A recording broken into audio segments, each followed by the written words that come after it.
Nicolas Barré toujours avec nous, évidemment, directeur de la rédaction du journal Les Échos, avec un constat ce matin, Nicolas. La crise des Gilets jaunes a fait voler en éclats ce qui était un objectif du quinquennat. Il faut bien le dire, il souhaitait le retour à l'équilibre du budget en 2022. Oui, cette promesse n'est désormais plus tenable. Les patrons de Bercy, Bruno Le Maire et Gérald Darmanin, l'annoncent ce matin dans Les Échos. Il n'est plus question de revenir à l'équilibre. Le gouvernement table désormais sur un déficit de 1,2% du PIB à la fin du quinquennat en 2022. C'est bien sûr un effort important puisqu'on était habitué à des déficits dépassant les 3% en France, qui sera d'ailleurs encore le cas cette année. Mais enfin, cette promesse d'équilibre ne sera pas tenue pour deux raisons. D'abord parce que la croissance sera plus faible, 1,4% prévu chaque année jusqu'à la fin du quinquennat.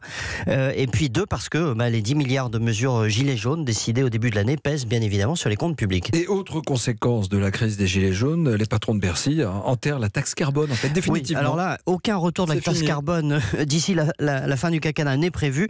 On ne compte plus sur ce type de recettes pour boucler le budget. Effectivement, ça ressemble à un enterrement définitif. Les écolos diront que ça n'est pas très glorieux, mais enfin, ça fait un impôt en moins et ça permet aux patrons de Bercy de dire que la pression fiscale va baisser de 1,4 point de PIB, c'est-à-dire plus que prévu. Alors, qu'est-ce que ça veut dire baisse la pression fiscale? Ça veut dire d'abord côté ménage, on va cibler les classes moyennes. Il y a deux pistes sur la table, la diminution des premières tranches de l'impôt sur le revenu et puis la suppression de la redevance télé.